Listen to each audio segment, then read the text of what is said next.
till I watched the Outer Worlds episode of Secret Level. For those unfamiliar with the game, it was developed by Obsidian Entertainment, the same studio behind Star Wars, Knights of the Old Republic 2, and Fallout, New Vegas.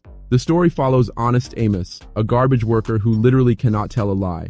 Amos, being the stand-up guy he is, refuses to lie about the origin of an experimental poster, even when the interviewer says it's fine. This decision costs him an extra month's work to pay for it, setting up a recurring theme in the story. Life on Argos Mining is rough, but Amos's life takes a turn when he learns that Dr. Felicity Caro, the love of his life, is now a lead scientist conducting experiments on test subjects. Amos met Felicity when she was a junk hauler like him and was captivated by her charm and ambition. She dreamed of improving life for colonists by creating life-changing products, eventually joining Auntie Cleo, a massive corporation known for pharmaceuticals and cosmetics. Now, as a doctor, Felicity is stationed at the Numa Experimental Station, and Amos signs up as a test subject just to see her again.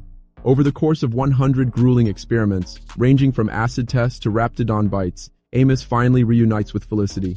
However, Felicity reveals she's vying for a promotion to become the next Auntie Cleo, which isn't just a title but an ideal. To get the promotion, she plans to halt testing to save money, pushing untested products to market. This would boost profits but harm countless people. Amos faces a moral dilemma. Does he expose Felicity's plan or stay silent for the woman he loves? In the end, he decides to tell the truth and confronts the chairman, only to find Felicity already there. She confesses her ruthless actions, admitting her need for the promotion. For the first time, Amos lies, telling her to follow her ambitions.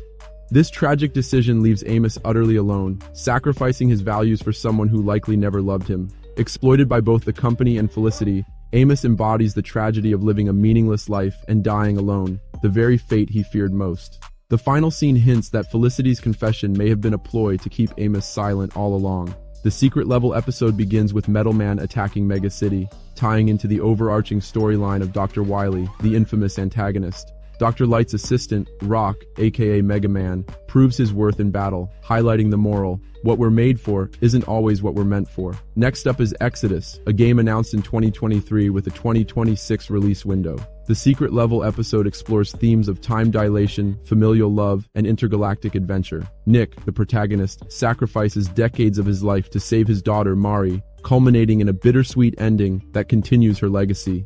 The Spelunky episode centers on Anna Spelunky, whose repeated deaths reshape her perspective on life and adventure. With guidance from Liz Mutton, Anna learns to appreciate both the thrill of exploration and the inevitability of death. In contrast, the Conquered episode, based on a failed shooter game, struggles to captivate. Despite a promising premise of galactic free trade routes, the story lacks excitement, with the finale leaving more questions than answers. Next up is Honor of Kings, one of the world's biggest multiplayer online battle arenas. With over 120 characters in its roster of heroes, the game recently introduced a new character named Yi, who is the focus of our episode. Set in the capital city of Chang'an, Yi ventures to challenge the Tiangong, a mythical entity that controls the city. Yi believes the Tiangong is responsible for the death of his parents and seeks revenge. Those who face the Tiangong must compete in a game of their choosing. However, the entity can see into the future, knowing every move his opponents will make. This makes him virtually unbeatable, especially in the game of Go, which Yi chooses to play. In the game, Yi is a Go prodigy, and all his attacks reference the board game. Go helped Yi cope with the pain of losing his parents, so he plays it obsessively. He believes in free will and that the Tiangong cannot see the future if individuals can make unpredictable choices. This philosophical conflict drives the tension in the story, leading to an open-ended conclusion. I want to hear your thoughts in the comments below. Thanks for watching. Be sure to like and subscribe and for more bad takes.